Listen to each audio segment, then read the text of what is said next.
ఇప్పటి వరకు ఒక లెక్క, ఇకపై లెక్క మారబోతుందా? అందరిలోనూ ఇదే ఆతృత. ముఖ్యంగా మిడిల్ క్లాస్లో ట్యాక్స్ టెన్షన్ మరింత పెరుగుతోంది. త్వరలో 2025 బడ్జెట్ ప్రవేశపెట్టనున్న తరుణంలో రాబోయే బడ్జెట్ ఎలా ఉంటుందా అని అంతా చర్చించుకుంటారు. ఎప్పటిలాగే ఈ బడ్జెట్లో ఆదాయ పన్ను పరిమితి పెంచుతారంటూ ప్రచారం జోరుగా సాగుతుంది. ప్రతిసారి అలాగే చెప్తున్నారు, కానీ ఇప్పటి వరకు చేయనే లేదు. మరి ఆర్థిక మంత్రి ఈసారైనా కరుణిస్తారా? అసలు ఈ బడ్జెట్ ఎలా ఉండబోతుంది? దేశంలో టాప్ ట్యాక్స్ పేయర్స్ గా ఉన్న మధ్యతరగతి ఎక్స్ప్రెషన్స్ కు ఎలా ఉన్నాయి?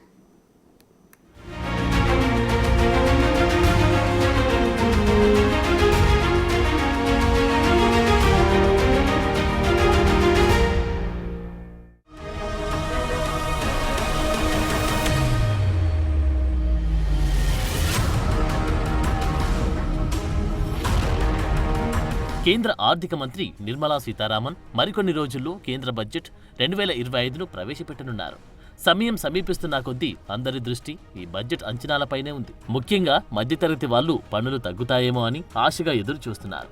వస్తువుల ధరల్లో ఏవి తగ్గుతాయి, ఏవి పెరుగుతాయో అని టెన్షన్ పట్టుకుంది.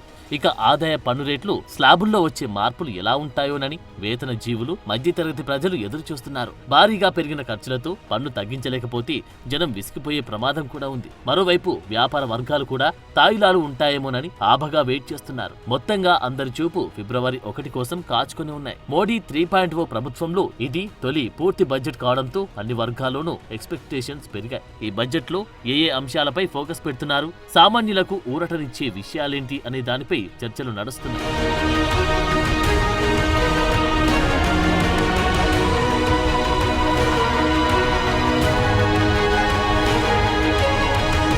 ఈ పార్లమెంటు బడ్జెట్ సమావేశాలు ఫిబ్రవరి 1, 2025న జరిగే అవకాశం ఉంది. నిర్మలా సీతారామన్ వరుసగా 8వ బడ్జెట్ ప్రవేశపెడుతూ భారతదేశ చరిత్రలో ఇన్నిసార్లు బడ్జెట్ ప్రవేశపెట్టిన మొదటి ఆర్థిక మంత్రిగా రికార్డు సృష్టించారు. ఇక ఈ రికార్డు సంగతి పక్కన పెడితే ఈ బడ్జెట్ లో అయినా పన్ను సంస్కరణల రూపంలో ట్యాక్స్ పేయర్లకు కొంత ఉపశమనం అందుతుందేమోనని అంత ఆశగా ఎదురు చూస్తున్నారు. ముఖ్యంగా మధ్యతరగతి ప్రజలపై భారాన్ని తగ్గించడం, వినియోగదారుల వ్యయం, పెట్టుబడులను పెంచడం లక్ష్యంగా పన్ను స్లాబుల్లో సవరణలు తీసుకొస్తారని అంచనాలు ఎక్కువగా ఉన్నాయి. అయితే ఈ బడ్జెట్ ఆర్థిక వృద్ధికి ప్రాధాన్యత ఇచ్చే అవకాశం ఉందనేది నిపుణుల అభిప్రాయం.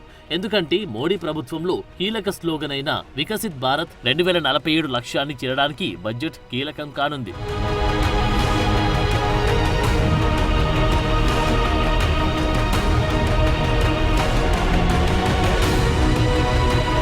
ముఖ్యంగా ఈ బడ్జెట్ లో వ్యక్తిగత ట్యాక్స్ పేయర్లకు పన్ను మినహాయింపులు ఉంటాయా లేదా అనే టెన్షన్ పట్టుకుంది. ప్రాథమిక మినహాయింపు పరిమితిలో పెంపు కోసం ఎదురు చూస్తున్నారు. కొత్త విధానం కింద ప్రాథమిక మినహాయింపు పరిమితి 3 లక్షల నుండి 5 లక్షల వరకు పెరుగుతుందని, ఇది వ్యక్తిగత పన్ను చెల్లింపుదారులకు ఉపశమనం కలిగించి పునర్వినియోగ ఆదాయాన్ని పెంచుతుందని భావిస్తున్నారు. అందుకే రాబోయే బడ్జెట్ పై వేతన జీవులు అనేక ఆశలు పెట్టుకున్నారు. ద్రవ్యోల్బణం పెరిగి జీవన వ్యయాలు భారమవుతున్న నేపథ్యంలో పన్ను భారాన్ని తగ్గించాలని కోరుతున్నారు. ఇటీవల పరిశ్రమల సమాఖ్య CII సైతం ఆ దిశగా కేంద్రానికి ప్రతిపాదన పంపింది. 20 లక్షల వరకు ఆదాయం ఉన్న వారికి ఈసారి పన్ను రేట్లలో ఉపశమనం ఇవ్వాల్సిన అవసరం ఉందని పేర్కొంది. ఇక పన్ను మినహాయింపు పరిమితిని 7 లక్షల నుంచి 8 లక్షలకు పెంచాలనే డిమాండ్ కూడా ఉంది. అలాగే స్టాండర్డ్ డిడక్షన్ ను 75,000 నుంచి 1 లక్షకు పెంచాలని విజ్ఞప్తి చేశారు. ఇక 7 లక్షల నుండి 15 లక్షల ఆదాయం ఉన్న వారికి పన్ను రేట్లలో ఉపశమనం ఇవ్వాలని కోరుతున్నారు.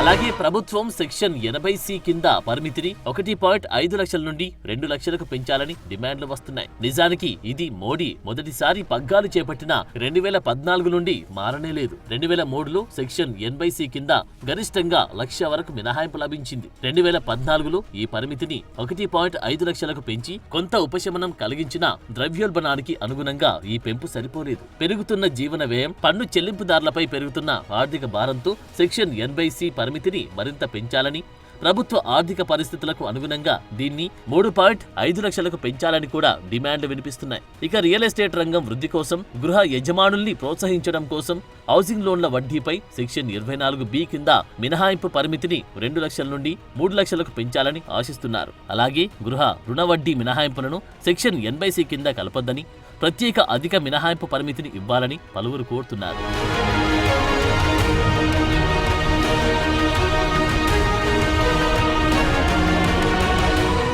మరోవైపు ఆహారం, దుస్తులు, గృహాల ధరల పెరుగుదల సమస్యను పరిష్కరించే సవాళ్లు ఉన్నాయి. ఈ ప్రతి కుటుంబానికి అత్యంత ముఖ్యమైనవి. ఈ నిత్యావసర వస్తువులను తక్కువ ధరకు అందించవచ్చా లేదా అనేది ఈసారి బడ్జెట్లు తేలనుంది. అటువంటి పరిస్థితుల్లో బడ్జెట్లు ఆహారం, దుస్తులు, గృహాలు చౌకగా ఉంటాయా లేదా అనేది అతిపెద్ద ప్రశ్న. గత కొన్ని సంవత్సరాలుగా ఆహార ధరలు వేగంగా పెరుగుతున్నాయి. నేషనల్ శాంపిల్ సర్వే ఆఫీస్ ప్రకారం భారతీయ కుటుంబాల ఆదాయంలో దాదాపు 40% ఆహారం కోసమే ఖర్చు చేస్తున్నారు. 2024లో ఆహార ద్రవ్యోల్బణం చాలా పెరిగింది. టమాటా ధర 161% పెరిగింది. అదే సమయంలో బంగాళదుంపల ధర 65% పెరిగింది. కాబట్టి రానున్న బడ్జెట్లు ప్రభుత్వం ఈ దిశగా కొన్ని మార్పులు చేస్తుందని ఆశిస్తున్నారు. భారతీయ రిజర్వ్ బ్యాంక్ సహకారంతో వడ్డీ రేట్లను బ్యాలెన్స్ చేయొచ్చు. అలాగే రూపాయి మారకం విలువను స్థిరీకరించవచ్చు. అదే సమయంలో ఎడిబుల్ ఆయిల్ వంటి వాటిపై దిగుమతులు కూడా ద్రవ్యోల్బణాన్ని తగ్గిస్తాయి. ఇది కాకుండా ఆహార సబ్సిడీ పథకాన్ని పెంచే అవకాశం ఉంది.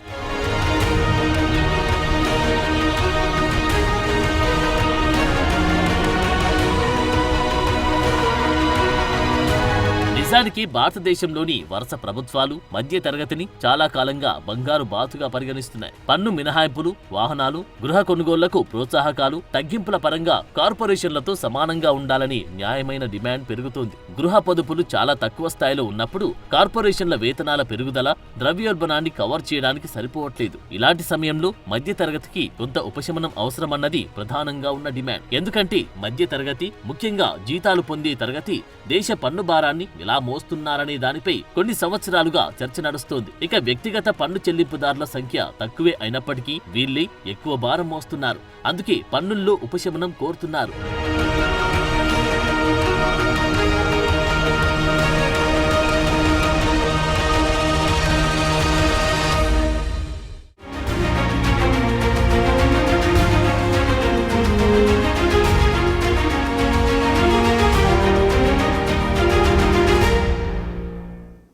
గత పాలన నుండి మోడీ ప్రభుత్వం పన్ను స్లాబ్లలో ఎటువంటి మార్పులు చేయలేదు. కొత్త పన్ను విధానాన్ని అవలంబించేలా పన్ను చెల్లింపుదారులను ప్రోత్సహించడం, దానికి ప్రజల్లో ఆమోదం పెంచడంతోనే ఇంతకాలం సరిపోయింది. మరోవైపు వ్యక్తిగత పన్ను చెల్లింపుదారులు భారీగా పన్నులు చెల్లిస్తూ బలానికి మించిన భారాన్ని మోస్తున్నారు. అందుకే ఇప్పటికైనా పన్నుల్లో ఉపశమనం ఉంటుందేమోనని ఎదురు చూస్తున్నారు.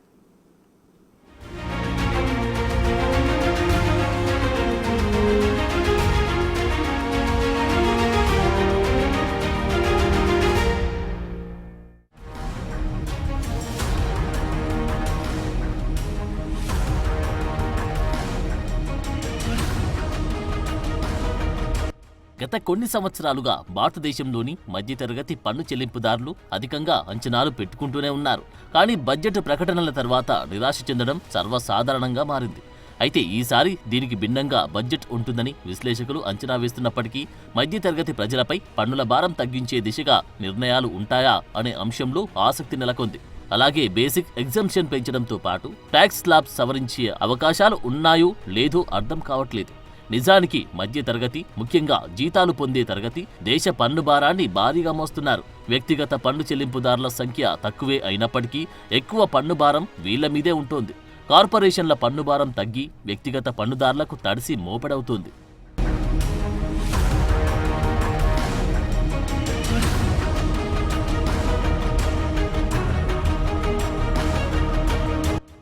దేశవ్యాప్తంగా గత లెక్కలు చూస్తే వ్యక్తిగత పన్ను చెల్లింపుల భారం ఎంత పెరిగిందో తెలుస్తోంది. వ్యక్తిగత పన్నుదారులు దాఖలు చేసిన పన్ను రిటర్న్ల సంఖ్య 2013-2014లో 3.35 కోట్లు ఉంటే అది 2023-2024లో 7.54 కోట్లకు పెరిగింది. అయితే చాలా మంది వ్యక్తులు కేవలం సమ్మతి ప్రయోజనాల కోసం జీరో ట్యాక్స్ రిటర్న్లను దాఖలు చేస్తున్నారు. ఇక జీరో ఆదాయ పన్ను రిటర్న్లను దాఖలు చేసే వ్యక్తుల సంఖ్య కూడా గతంలో కంటే రెట్టింపైంది. ఇది 2013-2014లో 1.69 కోట్ల నుండి 2023-2024లో 4.73 కోట్లకు పెరిగింది. మరోవైపు వాస్తవానికి ఆదాయపు పన్ను చెల్లించే వ్యక్తుల సంఖ్య 2013-2014లో 1.66 కోట్ల నుండి 2023-2024లో 2.81 కోట్లకు పెరిగింది.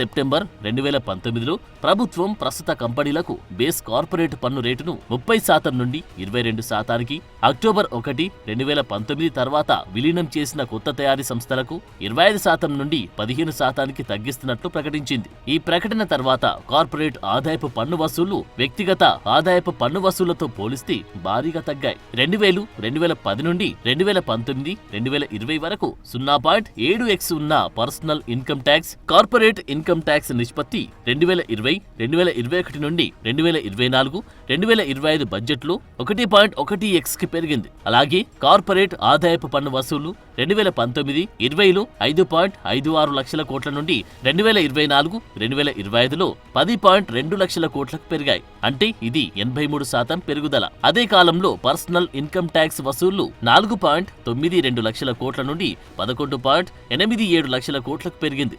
అంటే 141% పెరుగుదల చూసింది.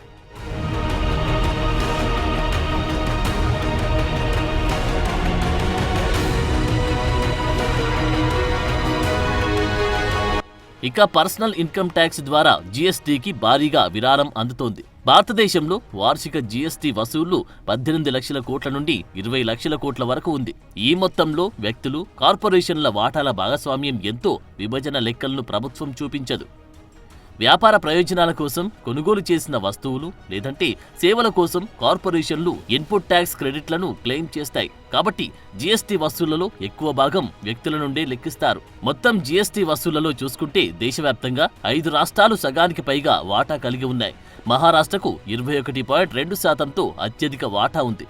తర్వాత కర్ణాటక 9.3%, గుజరాత్ 8.4%, తమిళనాడు 8.2%తో ఉన్నాయి. 2023లో 6.8% వాటాతో ఉత్తరప్రదేశ్ 5వ స్థానంలో ఉంది. 2011 జనాభా లెక్కల ప్రకారం ఉత్తరప్రదేశ్ మినహా ఈ అన్ని రాష్ట్రాలు జాతీయ సగటు 31.1% కంటే పట్టణీకరణ స్థాయిలను కలిగి ఉన్నాయి. దీని అర్థం భారతదేశంలోని మధ్యతరగతి ప్రజలు ఎక్కువగా నివసించే పట్టణ ప్రాంతాల్లోని జీఎస్టీ వసూళ్లు ఎక్కువగా ఉన్నాయి.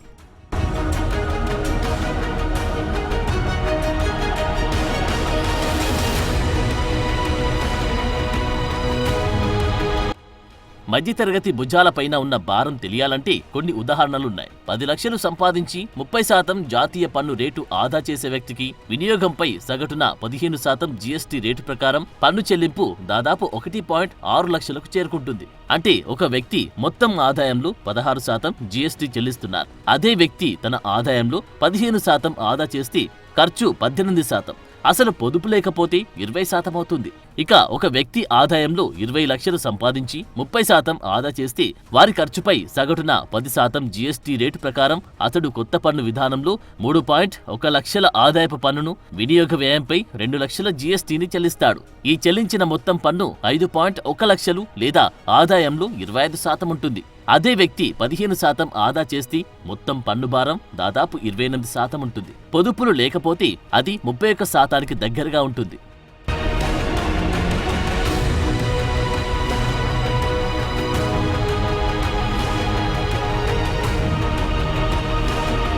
అలాగే ఒక వ్యక్తి 1 కోటి రూపాయలు సంపాదించి 30% ఆదా చేస్తాడని అనుకుంటే సగటున వినియోగ వ్యయంపై 23% జీఎస్టీ రేటుతో పన్ను భారం ప్రత్యక్షంగా పరోక్షంగా దాదాపు 40 లక్షలు లేదా ఆదాయంలో 40% ఉంటుంది. అదే వ్యక్తి 15% ఆదా చేస్తే పన్ను భారం 43%కి పెరుగుతుంది. పొదుపులు లేకపోతే భారం 47%కి పెరుగుతుంది.